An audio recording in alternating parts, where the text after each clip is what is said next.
Welcome to the Airbnb Roadmap, the podcast designed to navigate you through the entire journey of short-term rental success, whether you're just starting out or ready to take your hosting game to the next level. My husband and I became super hosts within just months of launching our first Airbnb and have proudly kept that title ever since.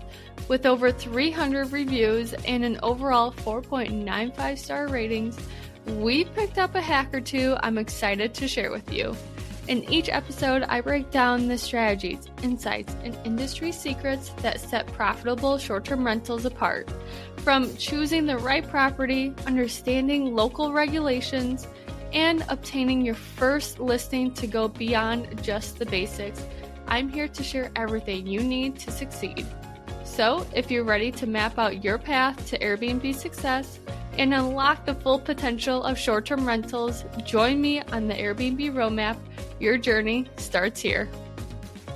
Hey, I'm Brittany Wenninger, and today's topic is actually very exciting, and I am very excited to just, dive really deep into this because there is not a right or wrong answer to finding the perfect market. Because again, if you have listened to the past episodes, nothing is perfect and you just have to, do your research and follow your gut. So for a great short-term rental market, and I know we're just getting in there, a great short-term rental market is any market that will make you money. And actually any place that makes you money and you actually want to go to, because you have to remember that you are buying a short-term rental. Yes, it's an investment property, but you can also go there yourself with your friends or family members. So it doesn't have to be a place that's strictly like,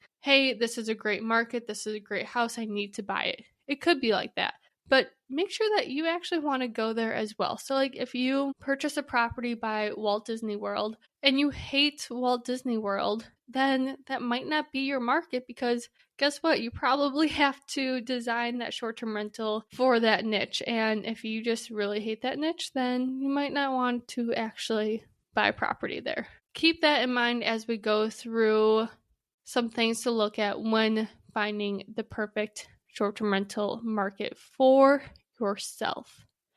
So there are 4 options, and I know we discussed location before, but we're kind of diving a little bit deeper into that, and we're trying to figure out the tourism appeal. We're trying to figure out the business hubs, the seasonalities, the unique experiences. I know a lot of people like to invest in properties that have a big tourism appeal, which is great because then you know that the market won't ever die down, or at least shouldn't die down for a long period of time. Some of these appeals are literally like tourist attractions, landmarks, beaches, nature parks. Especially with beaches and nature parks, they're not going anywhere. So I know a lot of people do like to invest by the Smoky Mountains or Shenandoah State Park. I don't know if I just said that right, so if I didn't, don't make fun of me. For another tourist attraction is the Wisconsin Dells, or a landmark might be, honestly, I can't think of any right now, and you're probably laughing because there's probably so many that are going through your head, but none of them are going through my head. So any type of landmark. I know those are very popular because, again, they're not going anywhere. Now, for business hubs, there's a lot of big cities that have huge conventions. I know my husband just went to Atlanta, Georgia. There's a huge convention there that they go every year. But when I looked at short-term rentals around that area, all of them were booked up.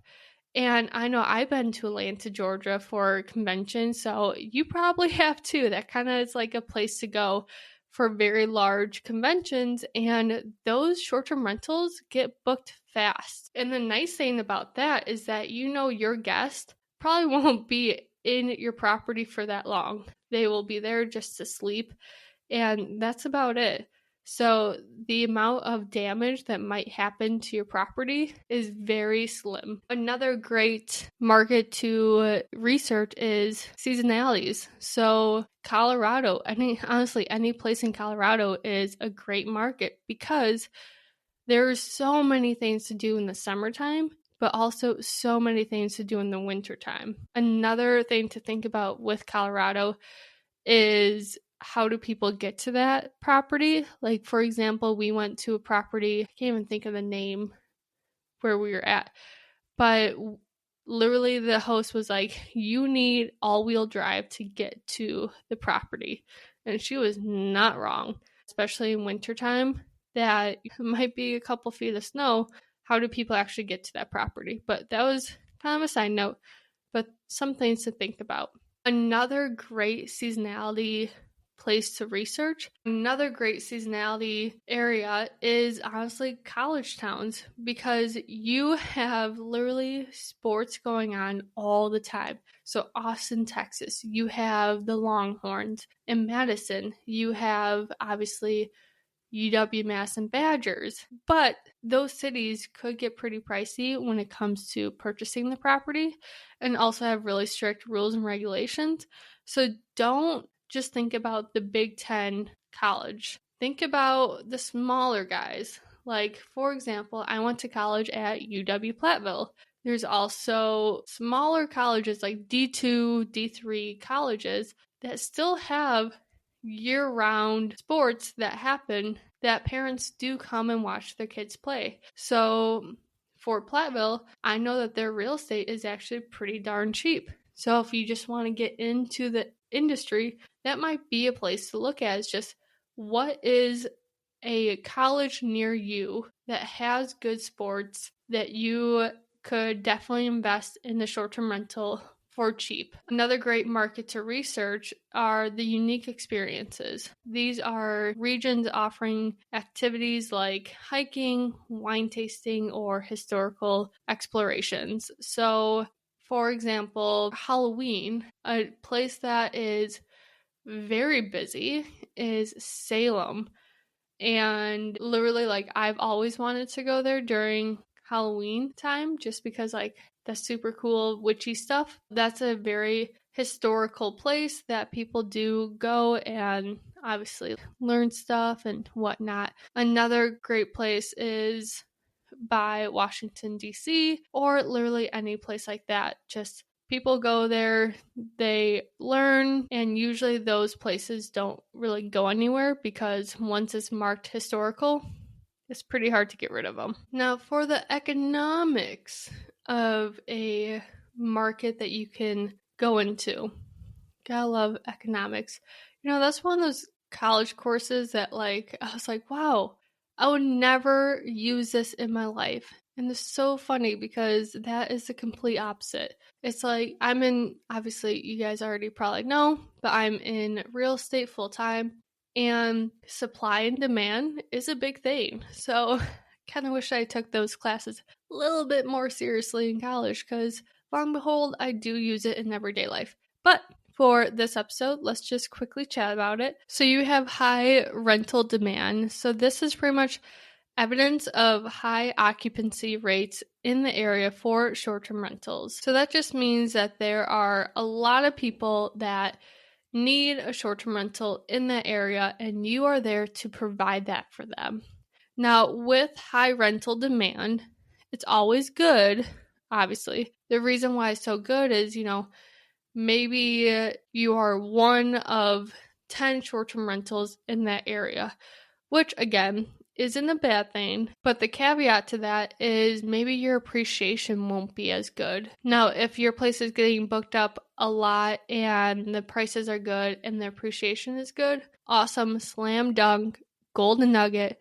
Definitely go for that property, especially if it's in the area that you enjoy and that you would actually visit. Now, there are places that don't have that much demand, but the daily rates are very competitive. So this is called the ADR, average daily rate.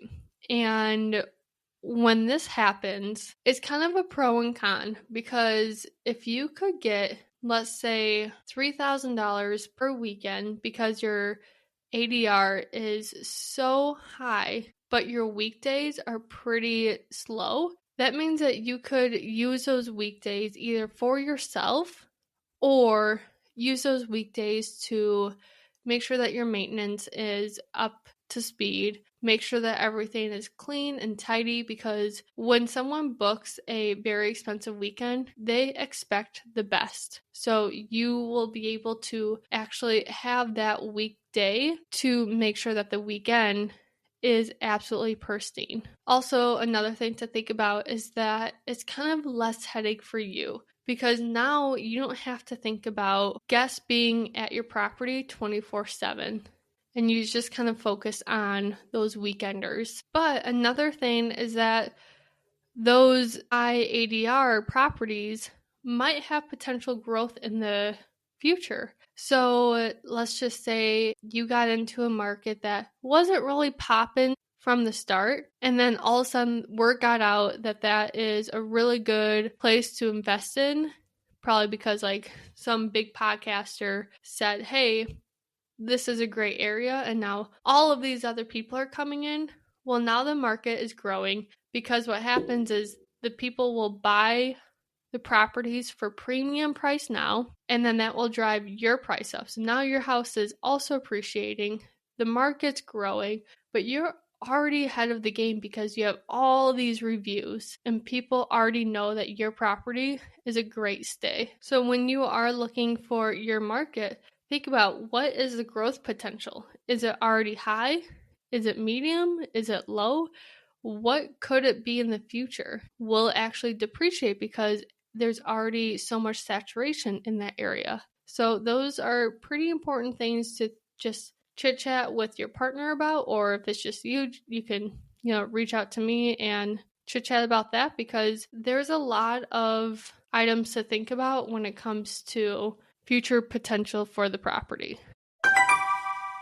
You know the feeling when you set a price for a rental and wonder if you're leaving money on the table? With Price Labs, that's a thing in the past. Price Labs takes the guesswork out of pricing by analyzing local markets, tracking big events, and understanding seasonal trends.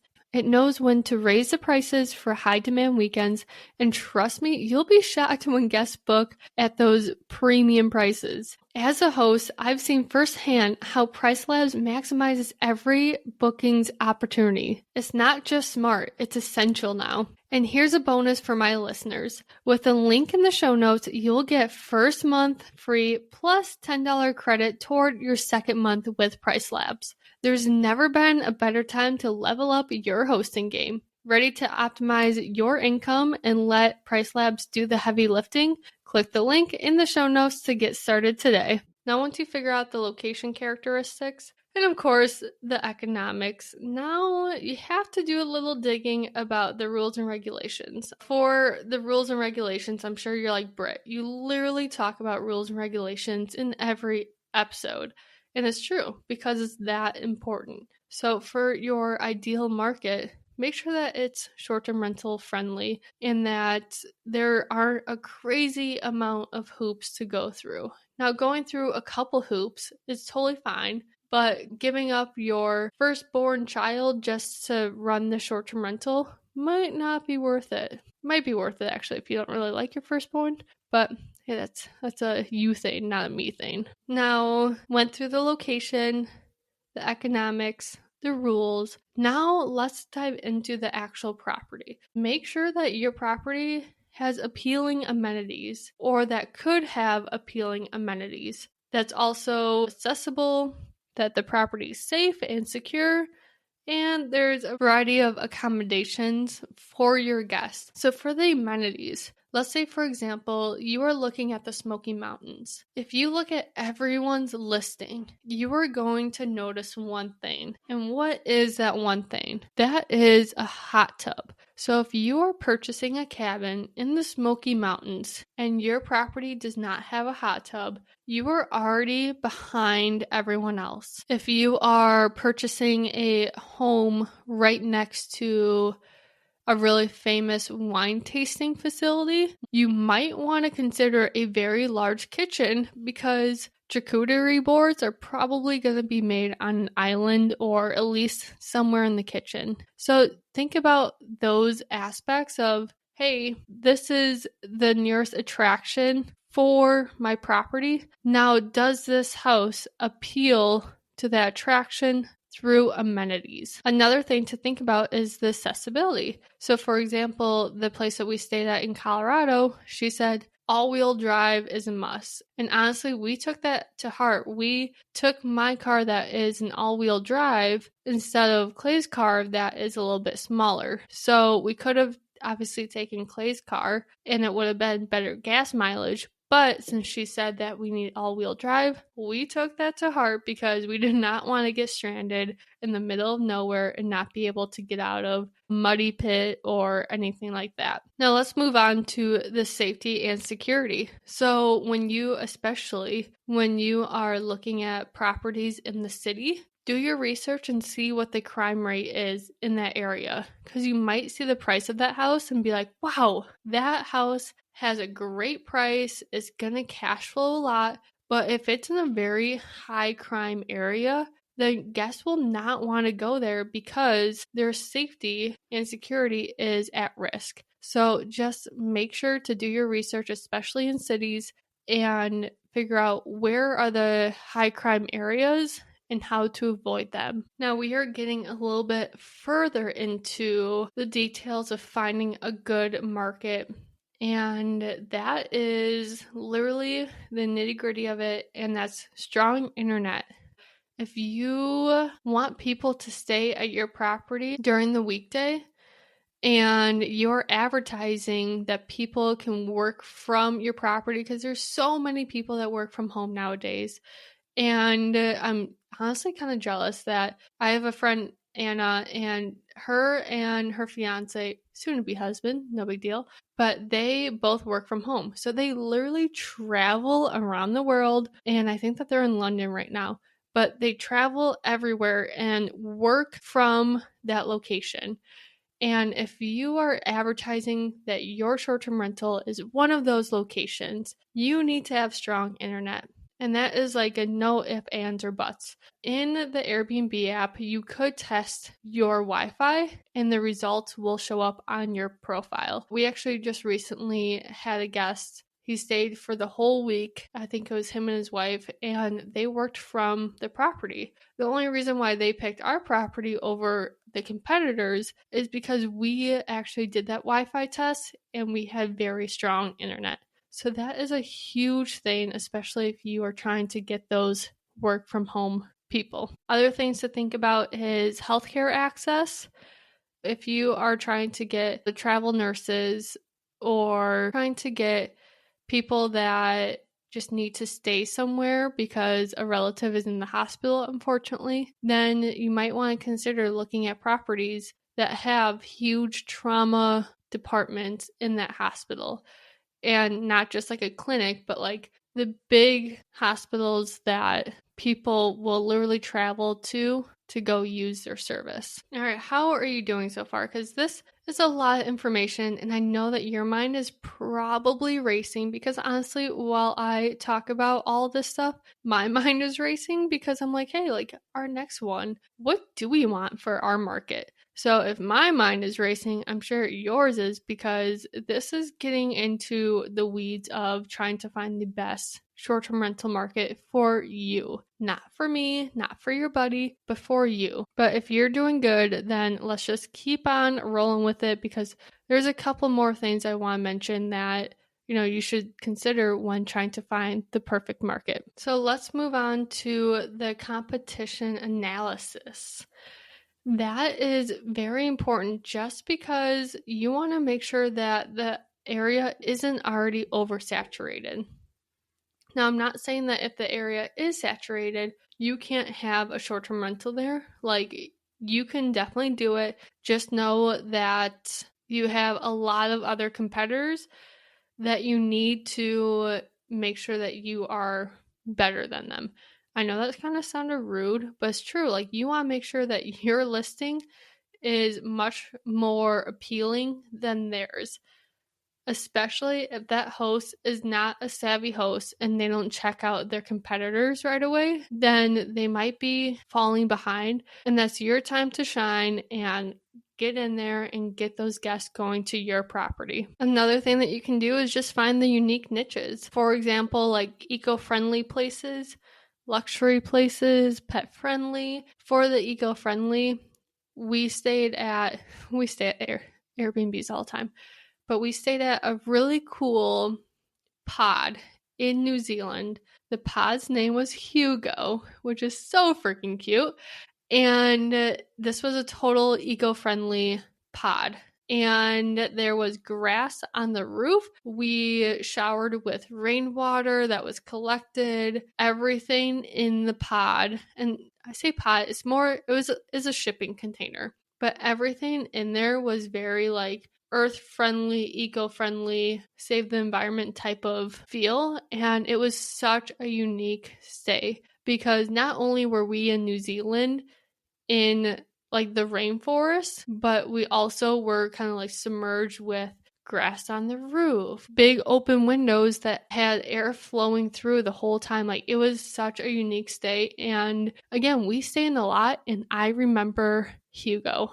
And it's just crazy how I just remember like the name of the shipping container because Hugo was awesome. We also stayed in a luxury one. That was the one that we got married in. It's a $9 million mansion, and the luxury part of it was insane with a waterfall pool, swim up bar in the pool. Like it was an awesome stay. So when you want to niche down, think about like, do I want to be eco-friendly? Do I want to be luxury or do I want to be pet friendly? Another side note with the luxury niche is that you could have a butler on site. You could offer groceries to be delivered to the short-term rental prior to the guest checking in.